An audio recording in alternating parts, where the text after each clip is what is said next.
హల్లెలూయా! దేవునికి స్తోత్రం. మనమందరం ఈ విధంగా కలుసుకోవడానికి ఇంకొకసారి అవకాశం ఇచ్చిన యేసు ప్రభు వారికి వందనాలు. సో, మనం ఈ కూడికలోనికి వెళ్ళే ముందుగా ఒక చిన్న ప్రార్థనతో ఆరంభిద్దాం. ప్రార్థించుకుందాం.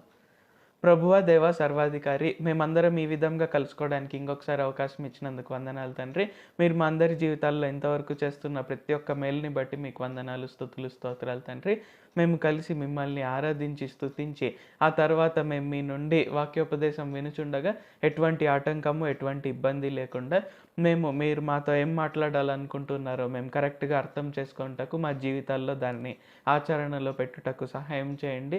నజరేయుడైన సర్వశక్తిగల యేసుక్రీస్తు నామంలో ప్రార్థిస్తున్నాం తండ్రి. ఆమేన్. Thank you Jesus.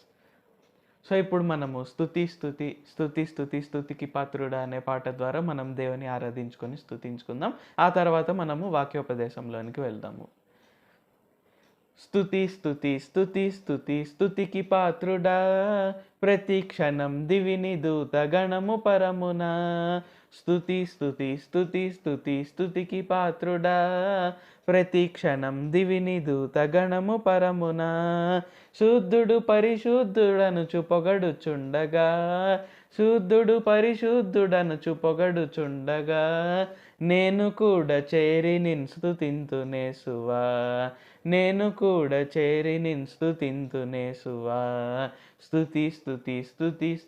స్తుతికి పాత్రుడా, ప్రతి క్షణం దివిని దూత గణము పరమున.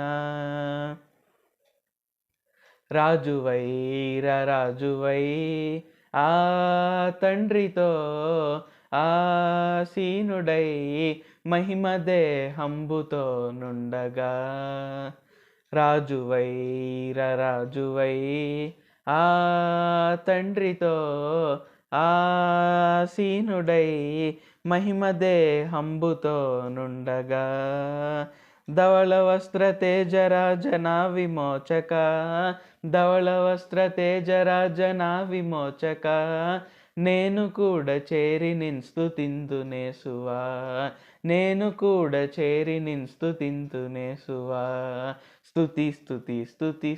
స్తుతికి పాత్రుడా, ప్రతి క్షణం దివిని దూత గణము పరమున. స్తుతికి పాత్రుడా, ప్రతి క్షణం దివిని దూత గణము పరమున. సిల్వలో స్రవించిన నీ రక్తమే నా హృదయమున్ హిమము కంటే తెల్లగా మార్చిన. సిల్వలో స్రవించిన నీ రక్తమే నా హృదయమున్ హిమము కంటే తెల్లగా మార్చిన. భక్తి పరులకాశ్రయంబు నీదు పదములే, నేను కూడా చేరి నిన్ను స్తుతింతునేసువా.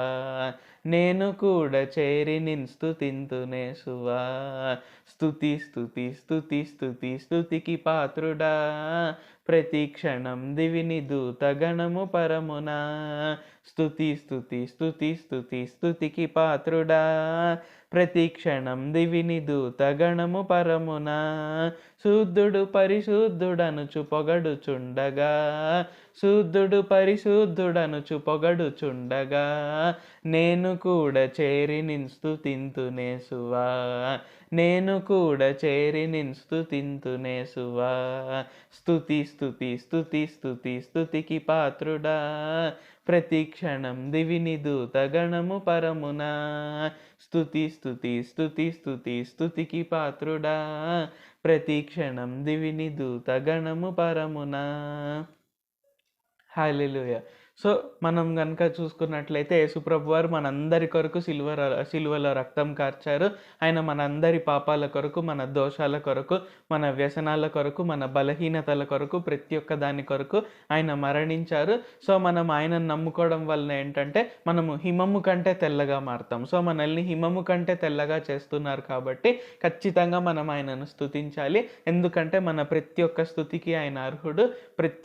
మన ప్రతి ఒక్క పొగడ్తకు ఆయన అర్హుడు కాబట్టి మనం ఖచ్చితంగా స్తుతించాలి. మనం ప్రతిరోజు ఆయనను స్తుతిస్తూ మనమందరము ముందుకు సాగుదాము. ఇప్పుడు మనము వాక్యోపదేశంలోనికి వెళ్దాము. హల్లెలూయా, దేవునికి స్తోత్రం. మనమందరం ఈ విధంగా కలుసుకోవడానికి అవకాశం ఇచ్చిన దేవునికే వందనాలు. బాగున్నారా అందరూ?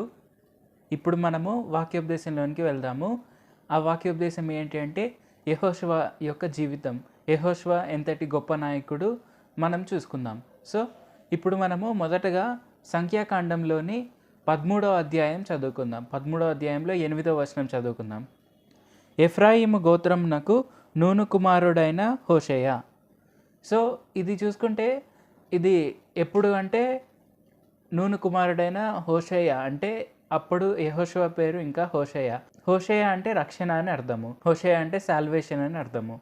సో ఇక్కడ చూసుకుంటే హోషేయను ప్రవక్త అయిన మోషే ఆ 12 స్పైస్లో ఒక భాగంగా పంపిస్తున్నాడు. అంటే 12 మంది ఆ గూఢచారులను వాళ్ళు ప్రామిస్ ల్యాండ్కి పంపించాలనుకున్నప్పుడు ఇజ్రాయేలీలందరూ అప్పుడు నూను కుమారుడు ఆయన హోషేయను ఎఫ్రాయిం గోత్రం నుంచి. సో ఇక్కడ చూసుకుంటే హోషేయ అనే పేరు ఉంటుంది. హోషేయ అనే పేరు యెహోషువగా మార్చింది మోషే. ఎందుకని మార్చారు అనేది మనం చూద్దాం. ఇప్పుడు ఇదే అధ్యాయంలో 16వ వచనంలో చూస్తే దేశమును సంచరించి చూచుటకు మోషే పంపిన మనుషుల పేర్లు ఇవి. మోషే నూను కుమారుడైన హోషేయకు యెహోషువ అని పేరు పెట్టెను. సో ఇది చూసుకుంటే యెహోషువ అనే పేరుగా మార్చారు హోషేయ అనే పేరుని. ఎందుకని మార్చారు అంటే యెహోషువ అనే పేరుకు అర్థము దేవుడైన యెహోవా నా రక్షణ అని. అంటే దేవుడే నా రక్షణ, యెహోవాయే నా రక్షణ, Jehovah is my salvation, God is my salvation. So దాని అర్థం ఇది. యెహోషువ అనే పేరుకు అదే అర్థం. సో హోషేయ నుంచి యెహోషువగా మార్చారు ప్రవక్త అయిన మోషే. అంటే కేవలం రక్షణ అనే ఆ పదం నుంచి యెహోవాయే నా రక్షణ అనే పేరుగా మార్చారు. సో ఇప్పుడు దాని అర్థం ఏంటంటే యెహోషువకు యెహోవాయే రక్షణ, అలాగే యెహోషువ వల్ల ఇజ్రాయేలీలందరికీ యెహోవా వల్ల రక్షణ కలుగుతుంది.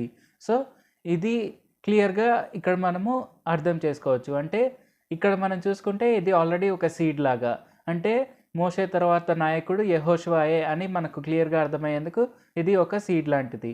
ఇది ఆల్రెడీ మనం చూసుకుంటే ఆ స్పైస్ని పంపించేటప్పుడే ఫిక్స్ అయిపోయింది. అంటే ఇంకా వాళ్ళ ప్రామిస్ ల్యాండ్కి వెళ్ళే కంటే ముందే కూడా ఆల్రెడీ మోషే ఇంకా లీడర్గా ఉన్నప్పుడే నెక్స్ట్ లీడర్ ఎవరు అనేది వాళ్ళు ఆలోచించే ఆ పనే లేకుండా ఆల్రెడీ యెహోషువ అనే పేరుగా మార్చేశారు. సో ఇప్పుడు నెక్స్ట్ లీడర్ యెహోషువ అనేది క్లియర్గా అర్థమైపోతుంది. సో ఇది క్లియర్గా అర్థమయ్యి అలాగే వాళ్ళు యెహోషువనే క్లియర్గా నెక్స్ట్ నాయకుడిగా ఎన్నుకునే టైం వచ్చినప్పుడు వాళ్ళు ఎవరు నెక్స్ట్ నాయకుడిగా ఎన్నుకోవాలి మోషే తర్వాత అని అనుకుంటున్నప్పుడు యెహోవా డైరెక్ట్గా ఇది చెప్తారు. ఇది మనము నంబర్స్ సంఖ్యాకాండం 27వ అధ్యాయంలో చూడొచ్చు.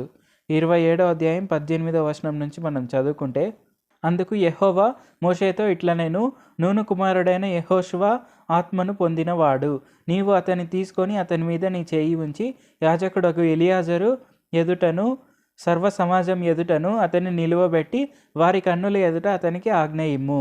ఇజ్రాయేలీల సర్వ సమాజము అతని మాట వినున్నట్లు అతని మీద నీ ఘనతలో కొంత ఉంచుము. యాజకుడైన ఎలియాజరు ఎదుట అతడు నిలువగా అతడు యెహోవా సన్నిధిని ఊరీము తీర్పు వలన అతని కొరకు విచారింపవలెను.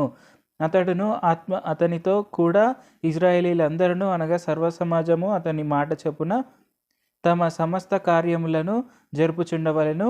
యెహోవా మోషేకు ఆజ్ఞాపించినట్లు అతడు చేసెను. అతడు యెహోషువను తీసుకొని యాజకుడైన ఎలియాజరు ఎదుటను సర్వ సమాజం ఎదుటను అతన్ని నిలువబెట్టి అతని మీద తన చేతులుంచి యెహోవా మోషే ద్వారా ఆజ్ఞాపించినట్లు అతనికి ఆజ్ఞ ఇచ్చెను. సో ఇక్కడ చూసుకుంటే ఇక్కడ సర్వ సమాజం ఎదుట అలాగే అక్కడ ఎలియాజర్ ఎదుట ఏమని చెప్తున్నారు, యాజకుడైన ఎలియాజర్ ముందర యెహోషువాయే నెక్స్ట్ కాబోయే లీడర్. అలాగే ఇప్పుడు కూడా యెహోషువ చెప్పినట్టే అందరూ వినాలి. యెహోషువకి మోషే ఘనతలో కొద్దిగా భాగం అనేది వచ్చింది. సో అది చేయి ఉంచి అతని తలపైన మోషే ఆయనకుండే ఆ ఘనతను కొద్దిగా యెహోషువతో కూడా షేర్ చేసుకున్నారు. సో ఇప్పుడు మోషేతో పాటు యెహోషువ కూడా ఒక కో లీడర్ లాగా ఇప్పుడు వాళ్ళకి. సో ఇప్పుడు యెహోషువ చెప్పినట్టు కూడా ఇజ్రాయేలీలందరూ వినాలి, ఎవరైనా సరే. సో ఇప్పుడు ఆల్రెడీ యెహోషువకు ప్రమోషన్ వచ్చింది. సో వాళ్ళు నెక్స్ట్ లీడర్ ఎవరు అని అనుకుంటున్న తరుణంలో దేవుడైన యెహోవారే స్ట్రైట్గా మోషేతో ఇలాగ చెప్పారు, యెహోషువయే నెక్స్ట్ కాబోయే లీడర్, ఇప్పుడే అతన్ని కో లీడర్గా చేయాలి, అతనికి ఇప్పుడే కొద్దిగా ఘనతను ఇవ్వమని మోషేతో ఆజ్ఞాపించారు. మోషే ఎలాగైనా యెహోవా ఆజ్ఞను పాటిస్తారు కాబట్టి పాటించారు. ఎలాగైతే యెహోవా దేవుడు చెప్పారో అలాగే యెహోషువ పైన ఆయన ఘనతను ఉంచారు. ఇప్పుడు యాజకుడు కూడా తీర్పులో అతన్ని భాగంగా తీసుకున్నారు. అంటే తీర్పు తీర్చే భాగంలో యెహోషువని కూడా తీసుకున్నారు. సో ఇప్పుడు యెహోషువకి అక్కడ పవర్ కూడా వచ్చింది. యెహోషువకి పవర్ వచ్చిన తర్వాత ఏమవుతుంది, యెహోషువ ఇంకా క్లోజింగ్ స్టేజెస్లో అంటే మోషే ఇంకా చనిపోతాడు అన్నప్పుడు ఇంకా ఫుల్ పవర్ యెహోషువకు వచ్చే టైం వచ్చినప్పుడు ఏం జరుగుతుందో మనం చూద్దాం. ఇది ద్వితీయోపదేశకాండం 31వ అధ్యాయంలో మనం చూడొచ్చు. ద్వితీయోపదేశకాండం 31వ అధ్యాయం 23వ వచనంలో కనుక మనం చూస్తే, మరియు యెహోవా నూను కుమారుడైన యెహోషువకు ఈలాగూ ఆజ్ఞ ఇచ్చెను, నీవు నిబ్బరం కలిగి ధైర్యంగా ఉండుము, నేను ప్రమాణపూర్వకంగా వారికి ఇచ్చిన దేశమునకు ఇజ్రాయేలీలను నీవు తోడుకొని పోవలెను, నేను నీకు తోడై ఉన్నాను. సో ఇది క్లియర్గా యెహోషువకు డైరెక్ట్గా యెహోవా వారే ప్రత్యక్షమై చెప్తున్నారు, నిబ్బరం కలిగి ధైర్యంగా ఉండుము, ఇజ్రాయేలీలను కనాను అంటే ప్రామిస్ ల్యాండ్కి తీసుకువెళ్ళేది నువ్వే అని యెహోషువతో దేవుడైన యెహోవా వారు క్లియర్గా చెప్తున్నారు. సో ఇది ఎలాంటి స్టేజ్ అంటే ఈ స్టేజ్కి మోషే వారు చనిపోతున్నారు. అంటే ఆయన పర్వతం మీదకి తీసుకువెళ్ళి కనాన్ను చూపించారు మోషేకి. దేవుడైన యెహోవా వారు కానాన్ని పర్వతం మీద నుంచే చూపించారు. కానాన్లోకి వెళ్ళే ఆ ఆప్షన్ అనేది లేకుండా ఉండింది. ఎందుకంటే అక్కడ వాళ్ళు 12 మంది స్పైస్ని పంపించినప్పుడు, ఇది మనకు తెలిసిన విషయమే, 12 మంది స్పైస్లో వెళ్ళినప్పుడు 2 మాత్రమే గుడ్ రిపోర్ట్ ఇస్తారు, ఇంకో 10 మంది బ్యాడ్ రిపోర్ట్ ఇస్తారు. 10 మంది ఎలాగ చెప్తారు అంటే అక్కడ అనాకీయులు ఉన్నారు, వాళ్ళు పెద్ద జైంట్స్, వాళ్ళు మనుషులను భక్షించుకొని తినేవాళ్ళు, అక్కడికి మనం పోతే వాళ్ళ ముందు మనం మిడతల్లాగా మనము ఈజీగా చనిపోతాం, మనం గ్రాస్ హాపర్స్ లాగా వాళ్ళ ముందు, వాళ్ళు మనల్ని ఈజీగా తినేసి చంపేస్తారు, మనం అక్కడ సేఫ్గా ఉండలేము అని 10 మంది డిస్కరేజింగ్ ఇంకా బ్యాడ్ రిపోర్ట్ని ఇస్తారు. కానీ 2 అంటే కాలేబు ఇంకా నూను కుమారుడైన యెహోషువ, వీళ్ళిద్దరు మాత్రమే పాజిటివ్ రిపోర్ట్ ఇస్తారు. అది ఏంటంటే మనము వాళ్ళని కూడా మనం ఓడించగలము, మనం ఎలాంటి యుద్ధంలో అయినా గెలవగలము, ఎందుకంటే దేవుడైన యెహోవా వారు మన పక్షంలో ఉన్నారు, ఆయనే మనకు రక్షణ. సో యెహోషువ అనే ఆ నామానికి క్లియర్గా అర్థం వచ్చేలాగా యెహోషువ క్లియర్గా చెప్తున్నాడు అక్కడ మోషే ఇంకా ఇజ్రాయేలీలందరికీ. కానీ అక్కడ వాళ్ళు నమ్మలేదు, వాళ్ళు 10 మంది చెప్పిన మాటే విన్నారు, 2 చెప్పిన మాట మీద. సో అక్కడ కొన్ని సంవత్సరాల వరకు వాళ్ళు అక్కడే తిరుగుకుంటూ ఒక 40 ఇయర్స్ దాకా దాదాపు ఒకే కొండ చుట్టే తిరుగుతూ వాళ్ళు అక్కడ వాళ్ళు చాలా టైం అంతా వృధా అయిపోయింది. సో ఆ తర్వాత మనం చూసుకుంటే మోషే ఇంకా అక్కడ ఉండే వాళ్ళందరూ అక్కడికి వెళ్ళే ఆస్కారం అనేది లేకుండా అయిపోయింది. సో ఆ ఓల్డర్ జనరేషన్ అందరూ మృతి చెందిన తర్వాతే ఆ యంగర్ జనరేషన్ మాత్రమే కానాన్కి వెళ్ళేలాగా అక్కడ అలాగా అయిపోయింది. సో మోషే కూడా వాళ్ళతో పాటు ఉండడంతో అక్కడ ఏమైపోయింది, ఇంకా మోషేకి కూడా ఎంట్రీ లేకుండా అయిపోయింది కానాన్లోనికి. సో ఆ ప్రామిస్ ల్యాండ్లోనికి మోషే కూడా వెళ్ళలేకపోయాడు. సో ఇప్పుడు మోషే కూడా అక్కడికి ప్రామిస్ ల్యాండ్కు వెళ్ళలేని పక్షంలో అక్కడికి వాళ్ళని ఎవరు తీసుకుపోతారు, నెక్స్ట్ లీడర్ యెహోషువ. సో యెహోషువకు క్లియర్ కట్గా ప్రత్యక్షమై ఏమని చెప్తున్నారు, దేవుడైన యెహోవా వారు, ధైర్యంగా ఉండుము, నిబ్బరం కలిగి ధైర్యంగా ఉండుము, నేను నీతో ఉన్నాను, నిన్ను తీసుకువెళ్ళేది నేనే, ఇజ్రాయేలీలందరినీ కూడా తీసుకువెళ్ళేది నేనే అని క్లియర్గా చెప్తున్నారు.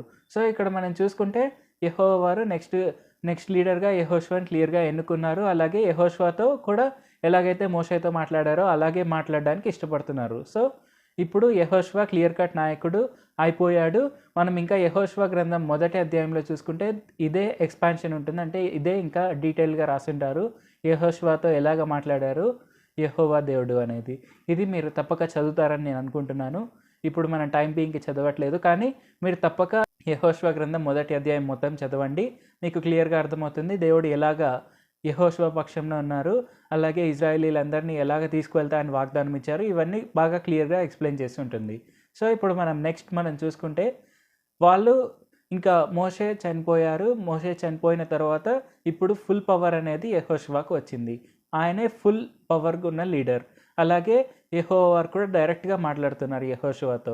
సో ఇప్పుడు ఫుల్ పవర్ వచ్చిన తర్వాత ఇజ్రాయేలీలను తీసుకువెళ్తున్న యెహోషువకు ఎలాంటి ప్రాబ్లమ్స్ ఎదురయ్యాయి, ఎలాగా వాళ్ళని ఇజ్రాయేలీలను తీసుకువెళ్ళారు, ఎలాగా కానాను ప్రదేశంలో వాళ్ళు వెళ్ళేలాగా చూసుకున్నారు, ఇవన్నీ మనం చూద్దాం.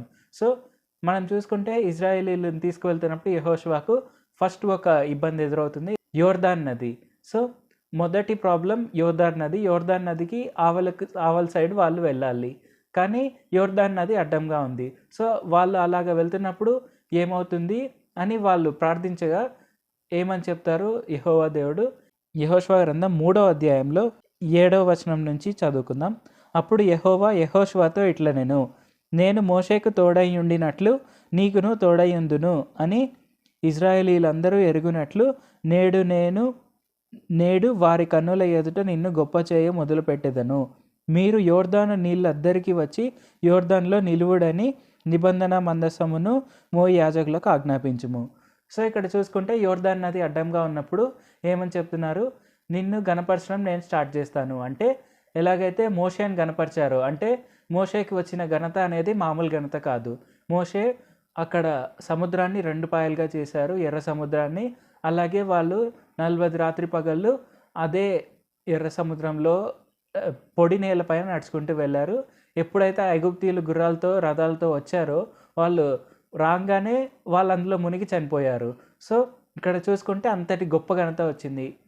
ఐగుప్తు సైన్యం అప్పట్లో చాలా గొప్పది. ఐగుప్తు సైన్యాన్ని ఓడించగలిగే సైన్యం ఇంకా అప్పట్లో అంత గొప్ప సైన్యం లేదేమో అన్నట్టు అనుకునేవాళ్ళు. సో అలాంటి సైన్యము వీళ్ళు కనీసం యుద్ధం కూడా చేయకుండానే వాళ్ళందరూ చనిపోయారు. కేవలం ఫరో రాజు తప్ప ఇంకెవ్వరూ మిగలలేదు.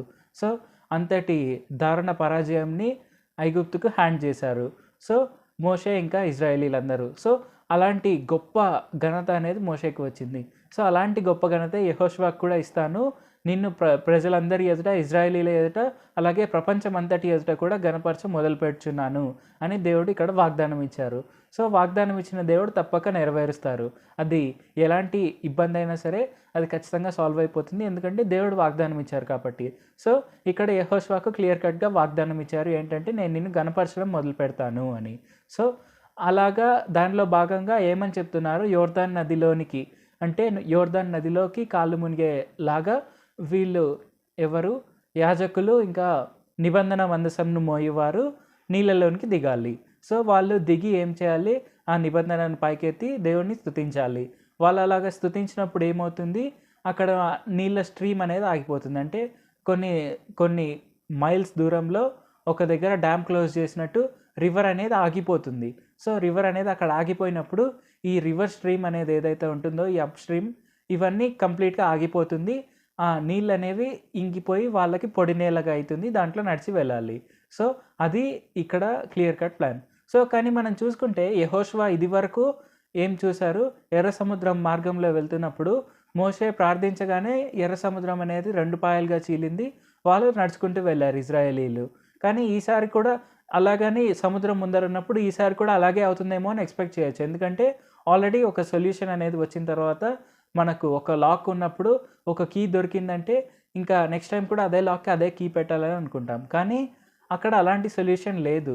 వాళ్ళు ఎక్స్పెక్ట్ చేస్తుండొచ్చేమో మేబీ ఎర్ర సముద్రం లాగా ఇది కూడా చీలుతుంది, నడుస్తుండవచ్చు అని. కానీ యెహోషువ మాత్రం అలా పానిక్ అవ్వలేదు. ఆయన యెహోవా దేవుడి పైన వెయిట్ చేశారు. ఎలాంటి సొల్యూషన్ ఇస్తారు దేవుడైన యెహోవారు అని ప్రార్థించిన తర్వాత ఆ ఇచ్చిన సొల్యూషన్ని అలాగ ఫాలో అయ్యారు. సో ఇది వరకు యాజకులేమి వాళ్ళు నీళ్ళలోకి దిగి ప్రార్థన చేయలేదు ఎర్ర సముద్రంలోకి. కానీ ఈసారి వాళ్ళకి అలాగ ప్రార్థన చేయమని దేవుడైన యెహోవా చెప్పారు. సో అలాగా ఆయన దేవుడైన యెహోవా చెప్పారు కాబట్టి యెహోషువ తూచ తప్పక అలాగే పాటించారు. ప్రధాన యాజకులు అలాగే దిగారు, నిబంధన మందసంను మోయేవారు అలాగే దిగారు. వాళ్ళు దిగి ప్రార్థించి దేవుడైన యెహోవాని స్తుతించారు. అప్పుడు ఆ స్ట్రీమ్ అనేది ఆగిపోయింది, పొడి నేలగా అయింది. ఆ పొడి నేల మీద వాళ్ళు ప్రశాంతంగా నడుచుకుంటూ ఇంకో సైడ్కి వెళ్ళారు. సో ఇక్కడ ఫస్ట్ ప్రాబ్లం అనేది సాల్వ్ అయింది. ఎలాగ సాల్వ్ అయింది? దేవుడైన యెహోవాని కనిపెట్టుకొని నిన్నారు యెహోషువ వారు. సో యెహోషువ దేవుడైన యెహోవాని కనిపెట్టుకొని నిన్నారు కాబట్టి అక్కడ ఫస్ట్ ప్రాబ్లం సాల్వ్ అయింది. యెహోషువకు కూడా ఘనత వచ్చింది. అంటే అలాగ నది ఆగిపోవడం అనేది చాలా చిన్న విషయం ఏమీ కాదు. అలాగా నడుస్తున్నప్పుడు అది అన్సీజన్ అయి ఉండొచ్చు. మేబీ వాటర్ ఫ్లో అనేది ఎక్కువగా ఉందంటే అది ఖచ్చితంగా అన్సీజన్ అయి ఉంటుంది. సమ్మర్ సీజన్లో అయితే ఇంకిపోవచ్చేమో, కానీ అన్సీజన్లో అలాగ ఇంకిపోవడం అనేది చాలా గొప్ప విషయము. సో అక్కడ యెహోషువ ప్రార్థించగా యెహోవా చెప్పిన ప్రకారంగా ఏమైంది? సముద్రమే అక్కడ ఆ యోర్దాన్ నది అలాగ ఆగిపోయింది. వాళ్ళు యోర్దాన్ నది గుండానే, అంటే పొడి నేల పైన నడుచుకుంటూ వెళ్ళారు ఆవలికి. సో ఆవలికి వెళ్ళిన తర్వాత ఏమైంది? వాళ్ళకి నెక్స్ట్ ప్రాబ్లం ఏమొచ్చింది? ఎరికో గోడలు. సో ఎరికో గోడలు అనేవి అంత ఈజీగా కూలే గోడలు ఏమి కాదు. వాళ్ళు చాలా గొప్పగా, చాలా పకడ్బందీగా కట్టించుకున్న గోడలు.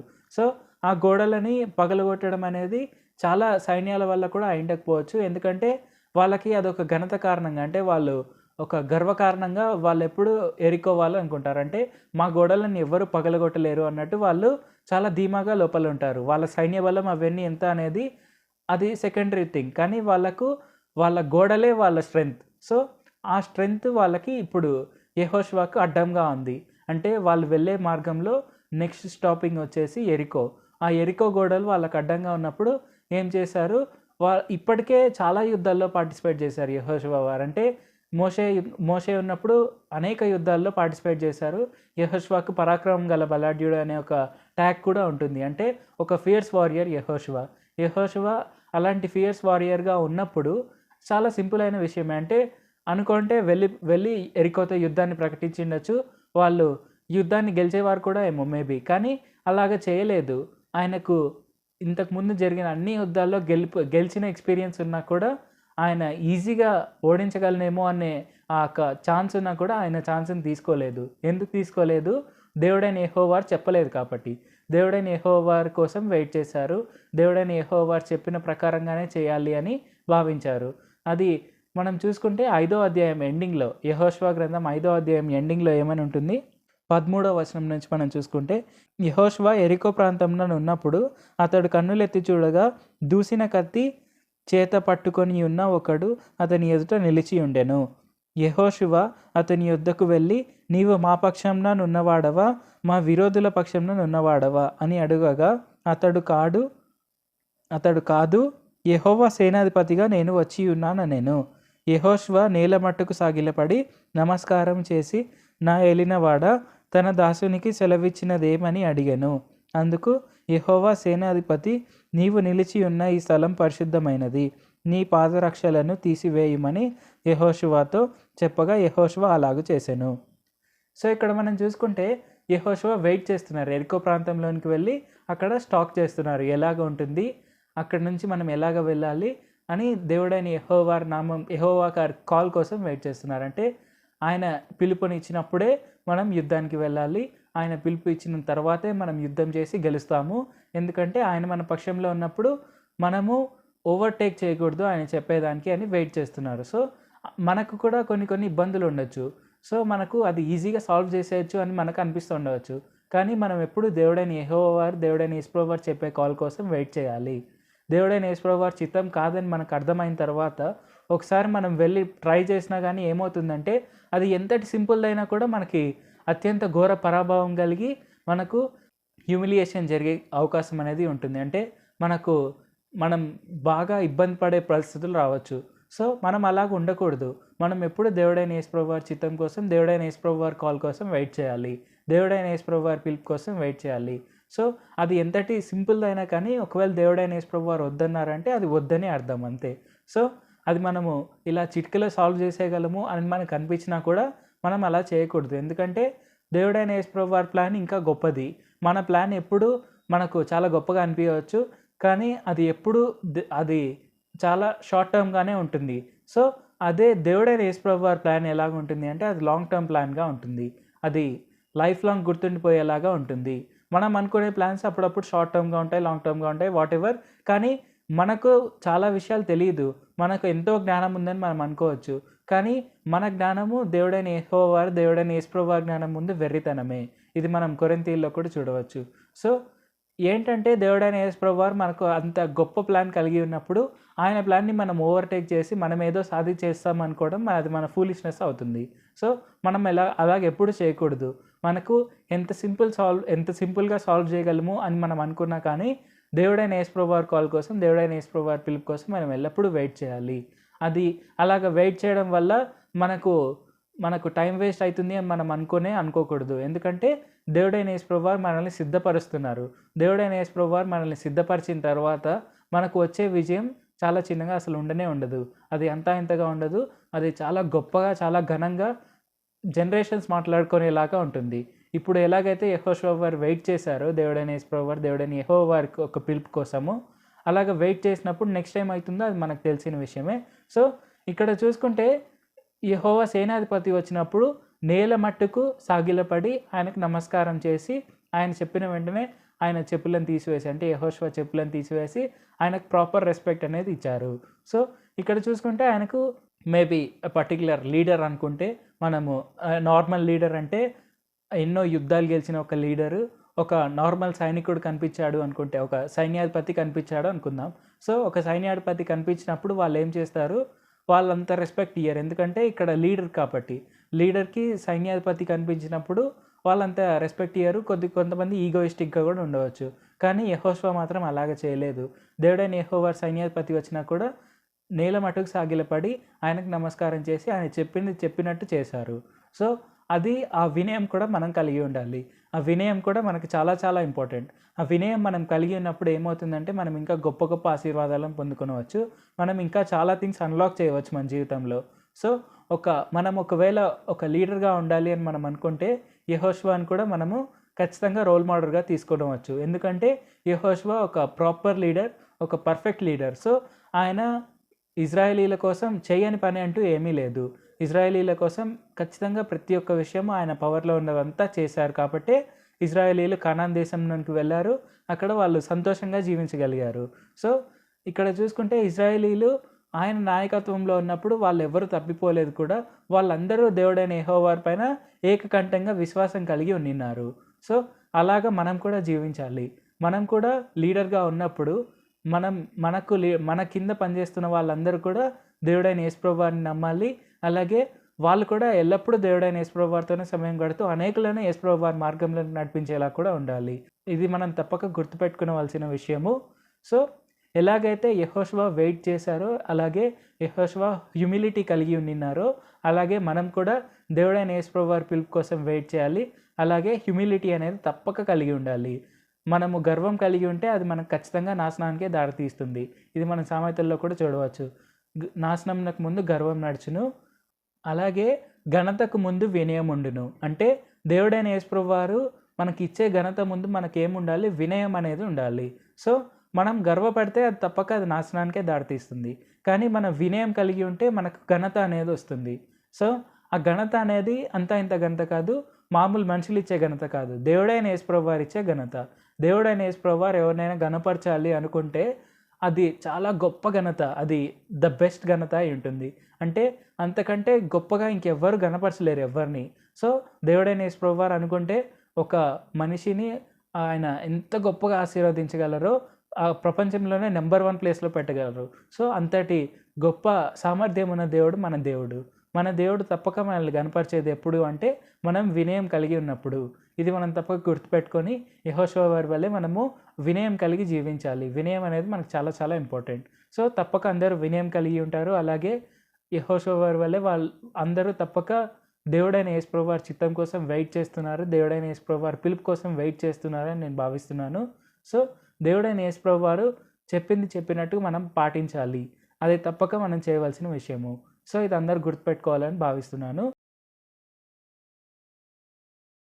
ప్రభువా దేవ సర్వాధికారి యేసయ్య, యెహోషువ ఎంతటి గొప్ప నాయకుడో మాకు క్లియర్ కట్గా ఎక్స్ప్లెయిన్ చేసినందుకు వందనాలు తండ్రి.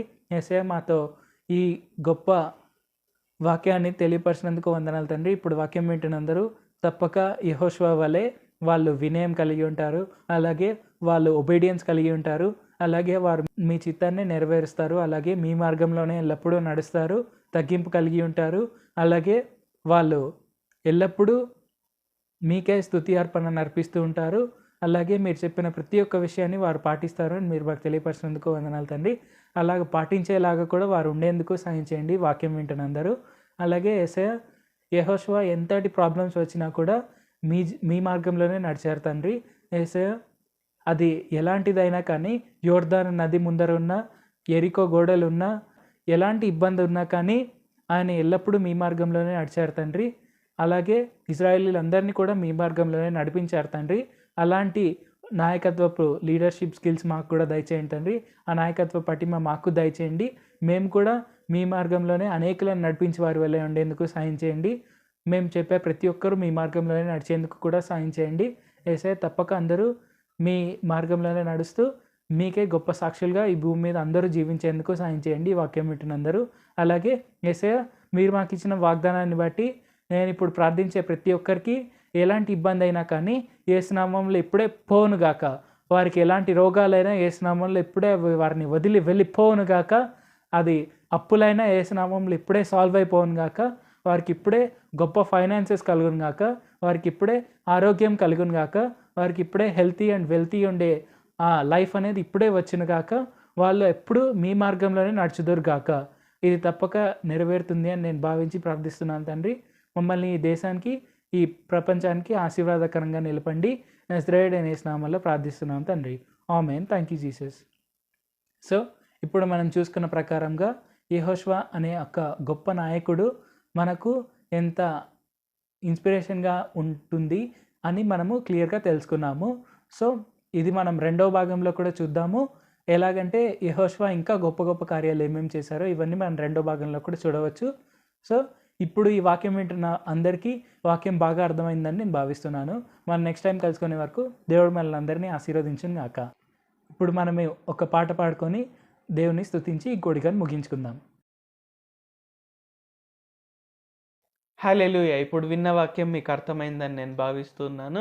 సో మనం అందరం ఖచ్చితంగా యేసు ప్రభు వారి వలన ఖచ్చితంగా అన్నిటిలో విజయాన్ని మనం పొందుదాము. ఇప్పుడు మనము యేసుని యందలి ఆనందమే అనే ఒక కీర్తన ద్వారా మనం దేవుని ఆరాధించుకొని స్తుతించుకొని ఈ కూడికను మనం ముగించుకుందాం. యేసుని యందలి ఆనందమే మాకు బలము, యేసుని యందలి విశ్వాసమే మాకు జయము, యేసుని యందలి ఆనందమే మాకు బలము, యేసుని యందలి విశ్వాసమే మాకు జయము. పరిస్థితుల వైపు చూడము మేము, మా ప్రభుని వైపే చూస్తున్నాము. పరిస్థితుల వైపు చూడము మేము, మా ప్రభుని వైపే చూస్తున్నాము.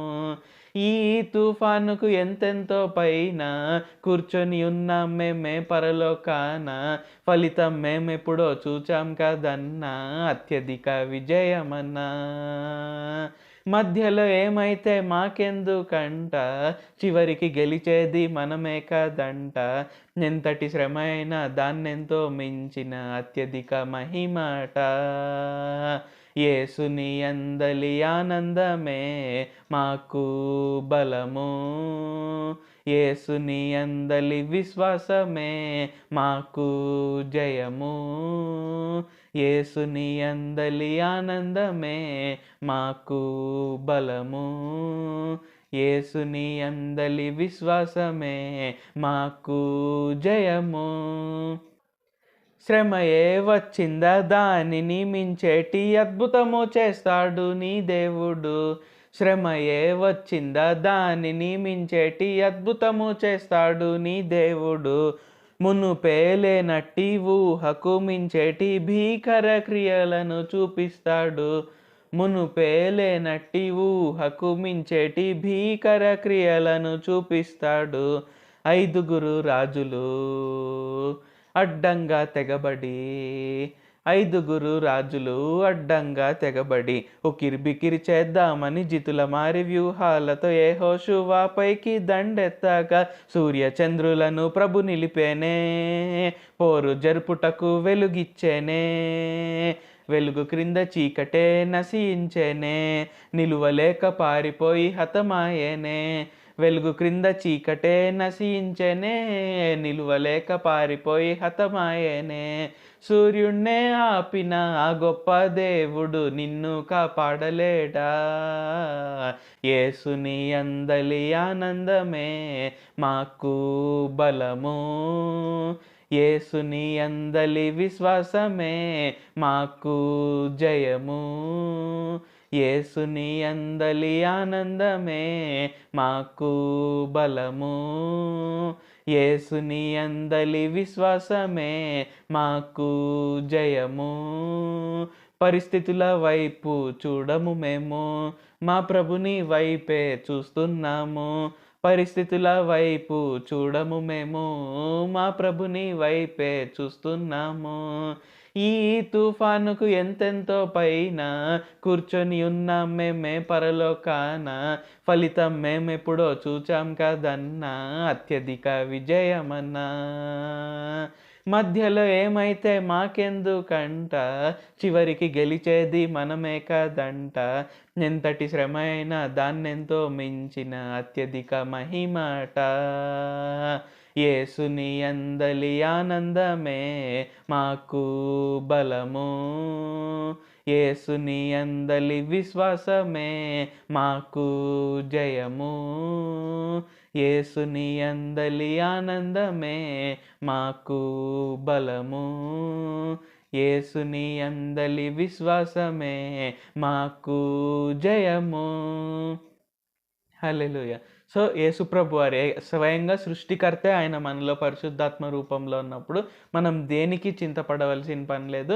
సో ఈరోజు మనకు కొన్ని ఉండవచ్చు, అంటే శ్రమలైనా కావచ్చు, బాధలైనా కావచ్చు, కొన్ని ఇబ్బందులు కావచ్చు, సో ఏవైనా మనకు ఉండవచ్చు. బట్ స్టిల్ మనతో సృష్టికర్త అయిన యేసుప్రభు వారు ఉన్నారు కాబట్టి ప్రతి ఒక్క దాంట్లో మనకు విజయమే కలుగుతుంది. ఇప్పుడు మనం యెహోషువ జీవితంలో, ఇజ్రాయేలీల జీవితంలో చూసుకుంటే అక్కడ యుద్ధం జరిగించి వారికి విజయాన్ని ఇవ్వడం కోసము యెహోషువ ప్రార్థించగా దేవుడైన యెహోవా వారు సూర్యుడిని ఆపారు, సో చంద్రుడిని ఆపారు.